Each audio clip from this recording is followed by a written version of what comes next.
Hem gibimiz gelsek Allah bu dünyanı kanuniyet üstüde yarattı. Bu dünya kanuniyet asasida hareket kıldı çökülü. Lekin Allah Teala bu kainatni boshqarayotgan yegan bir zotning bosh ekanligini insonlarga bildirish, ilohiy qudratning cheksiz mutlaq ekanligini his qildirish, iymon etganlarning iymonining kuchlikmi yoki ojizmi iymonini sinash, boshqa insonlarni iymon hidoyat chaqirish, asi, zalim, gunohkor insonlar bo'lgan bo'lsa, bularni ogohlantirish uchun bu kainatning qonuniyatining sirtida, kainat o'rlashgan qonuniyatning sirtida yatavrashga o'xshash, kalkunga o'xshash, shivirg'onga o'xshash, yoki yanartog' ofatiga o'xshash, yoki qattiq bo'ron chiqarish degandek, yoki qurg'oqchilik degandek har xil odatdan tashqari hodisalarni paydo qilish orqali bandalarni sinaydi. Yaqinda Turkiyada cho'ng darajada yatavrish hadisi yoki ofat yuz berdi. Bu ofatdan nurg'un insonlar ta'sirlandi. Bu xabarninki keng ko'lamda tarqatilishi ko'plagan kishilarning yoki ko'plagan qarindoshlarninki ideyasida yoki tasavvurda bir qo'rqinch paydo qildi. Xo'sh. Cho'ng olsun, kichik olsun bir vahima paydo qildi. Bu yatavrash ofati bu yani tavratgandan bakrak bir qism insonlarninki iymonini va taqdirga bo'lgan ishonchini tavratdi. 2 kundan keyin yataveradi ekan, 4 kundan keyin yataveradi ekan, 8 kun yataveradi ekan, qancha qassoq bo'ldi ekan bu yerda degan o'xshash bu taqdirga bo'lgan ishonchini tavratdi. Bir musulmonga nisbatan hech qanday bir moddiy sabab chora qolmagan vaqtida taynib turgan umid nima? Allohdan umid kutish, umid var bo'lish ruhi nima? O'g'irlashga boshladi. Xo'sh.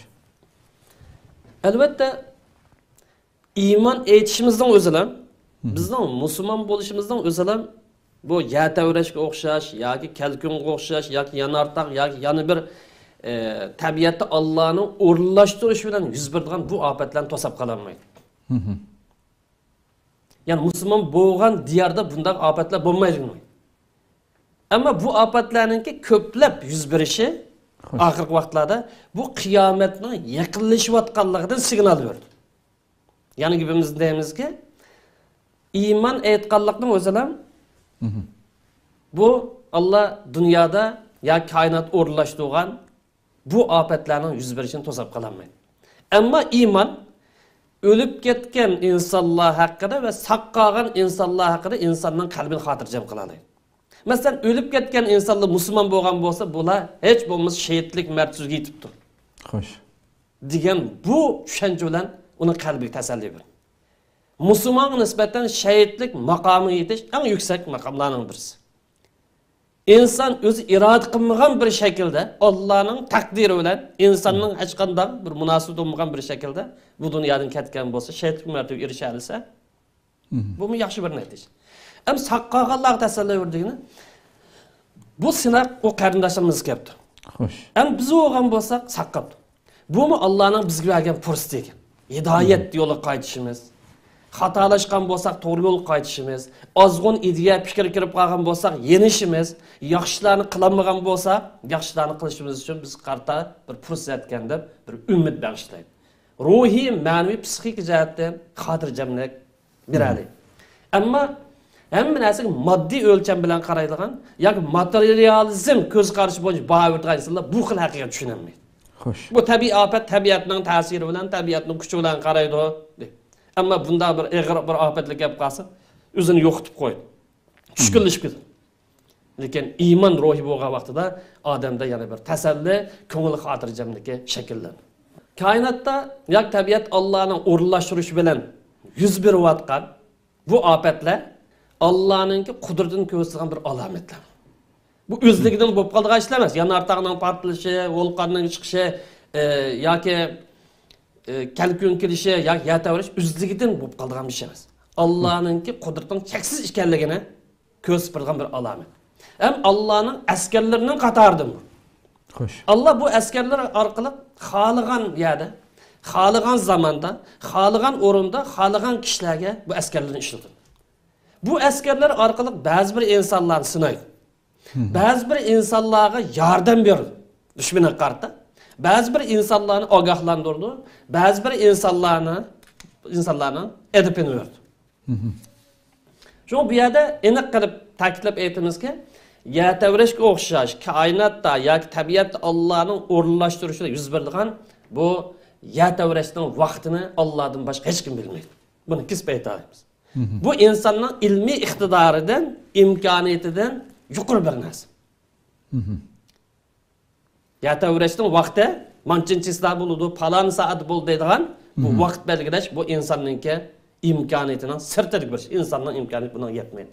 Shunga bugungi o'xshash vahimali xabar tarqatilayotgan, qo'rqinch paydo qilayotgan, insonlarning psixikasini buzayotgan, taqdiriga bo'lgan ishonchini ta'virtayotgan bunday paytlarda har bir inson musulmon bo'lib bilan ajaldan qutulib ketganligi, insonning bu dunyoda yeydigan rizqining belgilanib ketganligi ishonishi.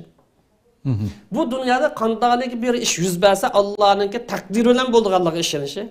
Alloh bir ishni taqdir qilgan bo'lsa bu taqdirningki cho'qim kaskin holda bo'lganligi ishonishi. Shundaqla musulmonlarning sinoq kuchiga va davomli yaxshilik bilan sinalmay, balki yomonlik deb qaralgan. Masalan, Kalkunga o'xshash, Pokiston yuz bergan, bu Turkiya, Suriyada yuz bergan, Yatavrashga o'xshash bu xil yomonlik deb atalgan bu sinoqlarga uchraydiganligi ishonishi, o'limning yaqin ekanligi ishonishi, qiyomatning yaqin ekanligi ishonishi, yaxshi ish qilishga oldirishi, xatolashgan bo'lsa tavba qilishga oldirishi, eninken ish harakatlar, masalan qurilish qildi, uy qildi deydi va boshqa ish qildi, ishlarni sabab natija qonuni bo'yicha o'lchamli puxta qilishga harakat qilishi bu insonning qalbiga tasalli beradigan, ko'ngilni xotirjam qiladigan ishlarni qatar. Ishning to'g'risi bu. Xo'sh. Yana bu yerda qistirib ta'kidlash tegishli masalalarning birisi ilmiy izlanishlar yoki ilmiy tadqiqotlar orqali muayyan bir shaharda yoki muayyan bir davlatda yoki muayyan bir makonda yatavrash ehtimolligi bor degan farazni o'tirib qo'yish. Xo'sh. Va bu faraz asosida yatavrashga taqobil turadigan choralarni qo'llanaylik deb qurilishlarni uning qarta o'lchamlik salish va bu ilmiy tadqiqotlardan foydalanib turib sabab chora qilish hargizmi biz yuqorida bayon qilgan taqdir aqidasiga iymon zid kelmaydi, balki yuz berish ehtimoli bo'lgan ziyonni azaltishi mumkin. Chunki dinimiz bizni sabab qildi. Dinimiz bizni bu dunyoni sen tadqiq qildi. Koinot haqida izlandi. Unda undan iznini foydalansak albatta yo'lliqmiz yo'lliq. Lekin yatavrashning qachon, qaysi vaqtda aniq vaqtini bir maxluq, bir inson bilamdi bo'lsa buni bilmaydi. Mayli yatavrash olsun yoki shurg'an ofat olsun yoki suv ofati olsun yoki boshqa ofatlar olsun. Shunga bu bunday masalalarda bu iymonni kuchaytirish, qalbimizni iymon ruhi bilan taqdirga bo'lgan ishonch bilan mustahkamlash intayin muhim o'rinda.